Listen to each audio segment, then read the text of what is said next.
there, friends and sane persons, and welcome to another episode of Wednesday Whimsy. My name is Kyle, and Wednesday Whimsy is a short show that I do every Wednesday evening, where I talk about a board game, a top 10 list, or some other board game related topic, whatever happens to be on my mind at that time.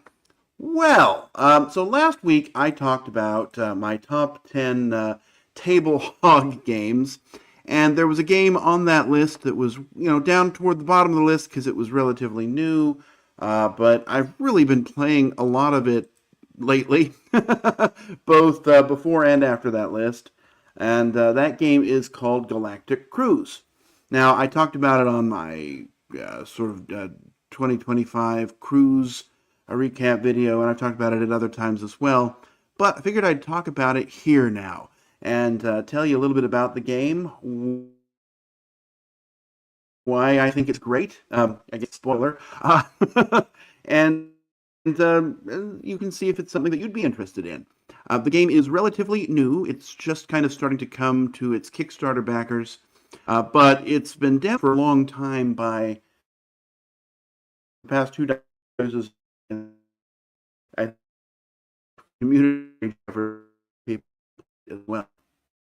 And the game tell and let's so what is the game about? Well, the sort of premise of the game is that the CEO of the cruise company, the Galactic Cruise Company. Oh, I guess I have it here. I usually show it. Oh, here you go. It's a tiny box you can see. It's actually, this is the full box. I often just bring down the lid, but anyway. The CEO of the Galactic Cruise Company is retiring in 3 years and needs to train his successor. And ignoring that that's not how corporations work, you are going to be working against each other, but working competitively to amass the most points over the course of 3 years or rounds. The game is really it's played over an indeterminate number of rounds. It's going to be when the year, there's not really even rounds, but the years kind of end when certain things have been accomplished, and it's not like there's really a difference one year to the next. It's just you keep going. So that's really kind of what goes on. At its core, it's kind of an action selection game, not really even worker placement. It feels like worker placement because what you're doing is you are placing a worker on an action spot. The board, let's see if I can find a good picture of the board here. It's a huge game. Here we go. This is one I can show. Let's pull that up here. The board is going to have these action spots on it, and you are going to be putting your worker on one of the action spots, and then you're going to activate the actions that are on that spot. Feels a lot like worker placement. Where it sort of diverges from the traditional worker placement is that nobody is ever blocked. You can always go to a spot. If someone is there, you simply bump them off and send them back home. And whenever you get one of your workers sent back home, you're going to get one of these income bonuses. And there's really 4 basic ones. You can get money, you can get advertisements, you can get points, or you can get resources. And you can even upgrade these as the game goes on. So you're never really too bummed when someone sends you home. Additionally, if you don't have any workers, you have to spend a turn calling them back, which is often a less effective turn. Sometimes you prefer that somebody bumps you back to start. So you're going to go out here, you can do one action twice or 2 actions once. And then the other thing that sort of makes it a little bit different is these gears. These gears are going to go out on these gear spots, and then if you do this, if you put your worker here, you can do one of these 2 actions or one of these 2 actions, and you can do some combination of 2 of those. So by placing out your gears, you're going to be able to do more things on a turn. You're still only getting 2 actions, but you have a greater variety of ways that you can get to them. Also, you might be able to go somewhere without sending someone home to get them a bonus if you're feeling kind of selfish.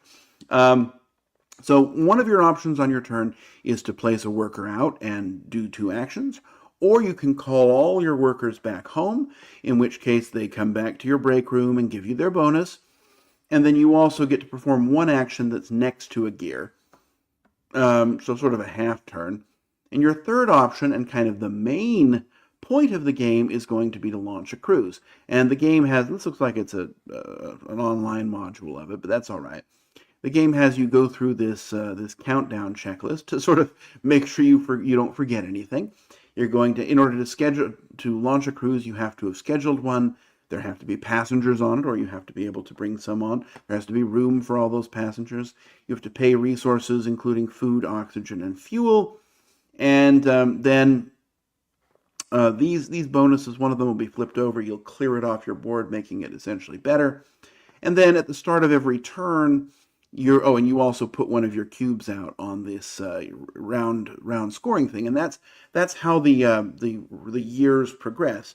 When a certain number of cubes have been placed out, there's a sort of short intermediate scoring, and then when 3 of those happen, of course, that triggers the end of the game.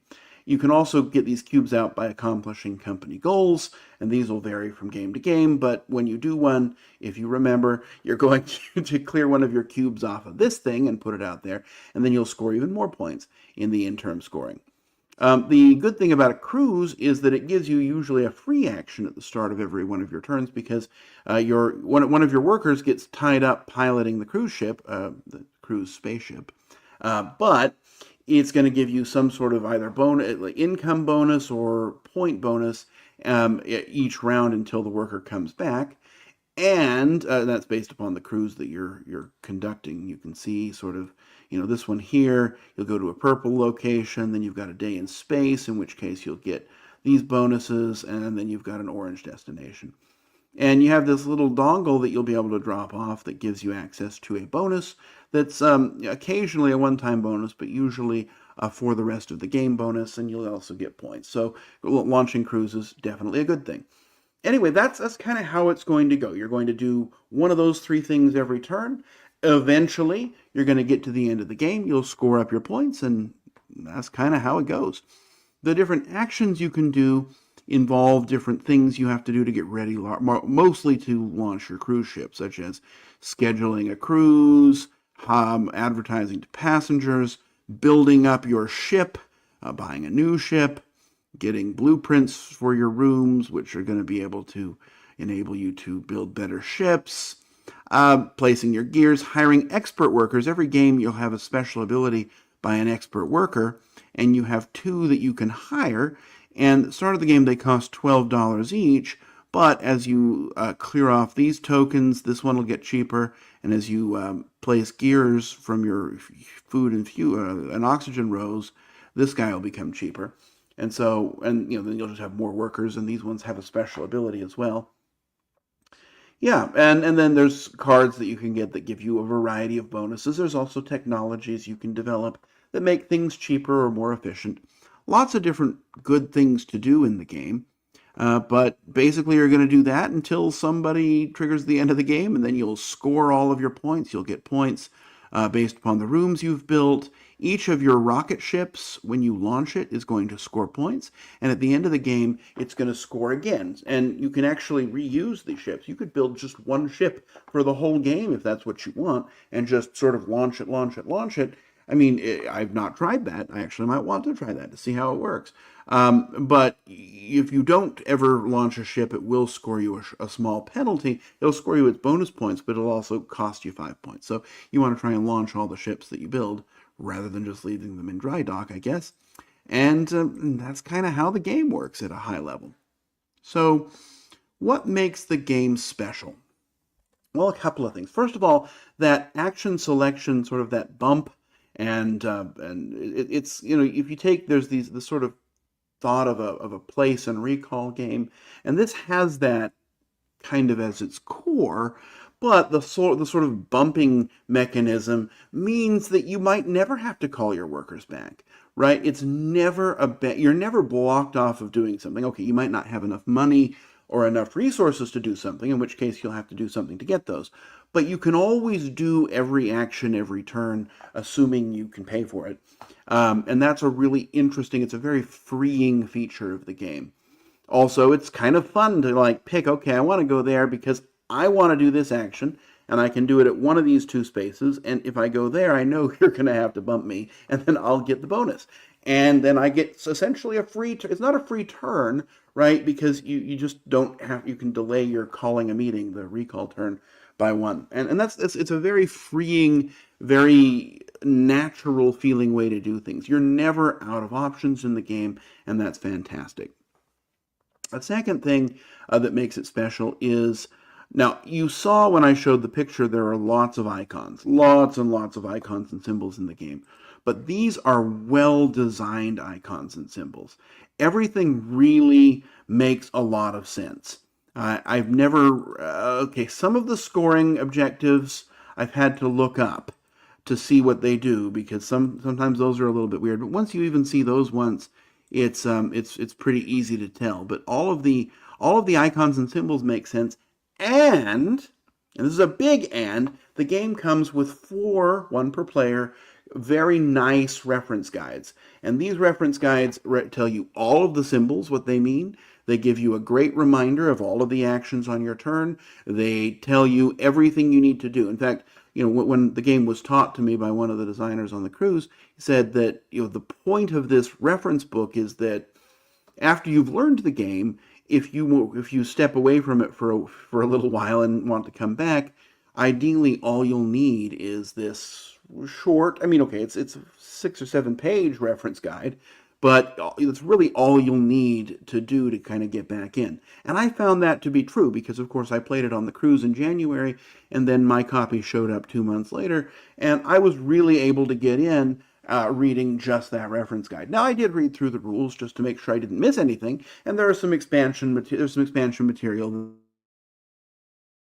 that I had never encountered before, so I wanted to see how all that worked. But I find these reference guides are very well designed, and there's 1 per player. Now it can be intimidating, right? If I hand you an 8-page player aid, you'll think, well, what game am I playing? But it's not. It's not hard. Everything in the game really makes sense. All of the keys are sort of explain them.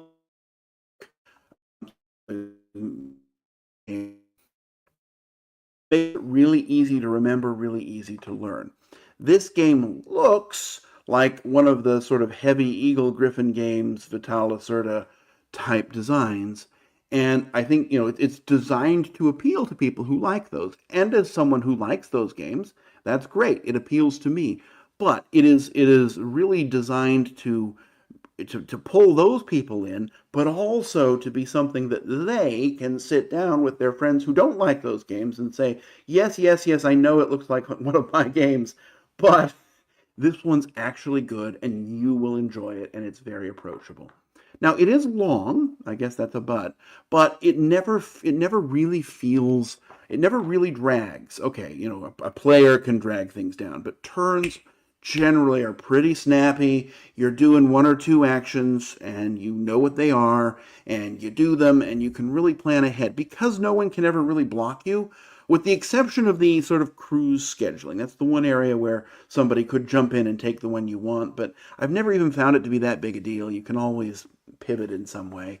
I just really, I find it to be very approachable, very, very engaging, great player aids. The components are fantastic. The game comes with, when you open the box, it has this welcome kit in it that has some junk in it, but also has this, hold on, it has this thing. And this thing, oh, I don't want to, there we go. This thing is your workstation and you, and this is the unboxing guide. I guess it's really the reboxing guide, but it tells you very clearly how to store everything in the insert. There's no sort of where does this go, I mean, it comes with these nice molded plastic trays, and often you get one of those and you're like, okay, well, but where do I put everything? Clearly somebody spent some time designing this. I wish somebody had spent some time telling me about it. It tells you about it. Everything about this makes the game approachable. So, oh, and also it's really fun. I love playing this game. I mean, and it's got great components. I don't know if I mentioned that already. I'm gushing a bit, but the component quality is very nice. Custom wooden pieces. Nothing super blingy, but nothing really, nothing gets in the way. Sometimes you have a component that's really nice, but it either is never used or it's an Everdell tree or a huge first player token that really has no function in the game. In this game, everything has a purpose and everything's very nice. Nice wooden pieces, screen printed. It feels like a deluxe copy of a game, but, nothing is superfluous. So where's the but? Well, first of all, it's a table hog. I mean, this game will take up your whole table. 2 players, it's okay, but if you're playing it with 4, you might have trouble getting it on most tables. On a big table, you can do it. On a smaller table, you might end up on the floor. So beware that. It's maybe a level of complexity above entry level. And I don't say that as a bad thing. It's very approachable, and I really think anybody can play it, but it will be intimidating to some people just based upon how big the box is, how many symbols there are. But I've played this with people who don't like games like that, and every one of them has really enjoyed this. So it's intimidating, but I think if people are willing to give it a chance, they can get over it. Also, it has these nice dual layered player boards, but they really warp. Now I basically I put them underneath my Elder Scrolls Betrayal of the Second Era box, which is like 25 pounds, and it flattened them all nicely back out again. But they were really quite warpy after just a couple of plays. That may be based on the climate. Could be just I got a bad set, but be aware that they might be a little bit warpy. Also, some of the expansions, I don't know that the expansion, they look okay. I guess I would say. I think there's a lot of replayability in the game. There's different abilities, you can customize that board. So I guess this is under what makes it special, right? So that the action pairings are going to be different.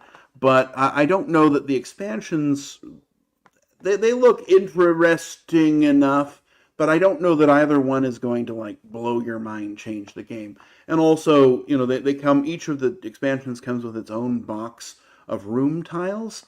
And I don't think that they're supposed to be mixed. I've not tried the expansions yet, so I'm really not able to speak to them yet, but it's not like there's more. It's not like 3 times as many rooms. And honestly, you don't need them. It's not like the roller coaster park is that much different than the laser tag. It's just different in cost and the points it gives you. But it's just, I don't know that the expansions are as splashy as they could be. I will say, also on special, it's great solo. I've enjoyed the solo version. I have found the solo opponent, at least at medium difficulty, to be very easy to defeat. Now, I have not yet tried it at hard. Maybe that will solve the problem. But I found the at least base player opponent to be a little on the easy side to beat. Like I'm beating it by 70, 80 points. Maybe I'm doing something wrong. So anyway, well, that's enough talking about it for now. Let's go into final ratings. I'm going to give this one, I'm between a 9 and a 10. I'm going to give it a 9 just because 10s are for something special, but honestly, I could see it going back up to a 10 eventually because I really enjoy this. It's my favorite Eagle Gryphon game, and I say that because it's not published by Eagle Gryphon Games. It has nothing to do with them other than the way that it looks. But it's my favorite of that type of game. I mean, I have all my Vital Lacerda games, and I enjoy those. But I have a hard time getting anyone to play those with me. And this is one I think I can get anyone to play with me. The theme is fun. I don't know. I mean, the designer said it's always been space cruises. Honestly, I don't know why they're in space. That's the only thing that doesn't make sense. That they could be, it could be regular cruises, and that might actually have been more fun. Because I don't know that we have any good games about sort of passenger cruises. But it is what it is. The theme's fine. I like it. I just, I don't know that it works. I don't know that the theme would work outside of a cruise context, though. Whether it's in space or on the high seas, reasonable minds can differ. But it's a lot of fun. So I'm going to say 9 out of 10. The only thing keeping it from being 10 out of 10 is it's huge and takes a long time to play. But for me, I could see myself, eventually edging it all the way up there to a 10. It's really good. It's really fun. It looks great. It's easy to learn. It looks intimidating, but if you give it a chance, I think you're really going to have a good time with it. I did not get the playmat, but I think I'll have to order that when it comes into stock because I think that would be even nicer. Anyway, it's a game I'm really enjoying. It's another one of a series of games that I'm just always kind of thinking about. And I'm like, well, I could set it up and tinker with it a little bit. I could try it solo one more time. Or, my friend, this person's coming over. Maybe I could persuade her to play it with me. So something like that. I'm constantly thinking about this game, which is a problem because there's a lot of games that are sitting around waiting to be played that I'm also constantly thinking of, like Elder Scrolls. And and there's only so much time and so much space. And these huge games, it's hard to leave them set up. Anyway, 9 out of 10, highly, highly recommended. Really very good. I think you will like this game. Obviously, try it if you can before buying it, but this is one, it would be great if it were on Board Game Arena. I'd play this thing all the time if it were there. Maybe it's going there. This is one that I think you'll really like if you give it a try. So 9 out of 10, and that is it for Galactic Cruise. It's also that's also it for this episode of Wednesday Whimsy. I'm going to wish you safe travels, courage when you need it, and I hope to see you back again soon for another episode of Wednesday Whimsy. Bye-bye.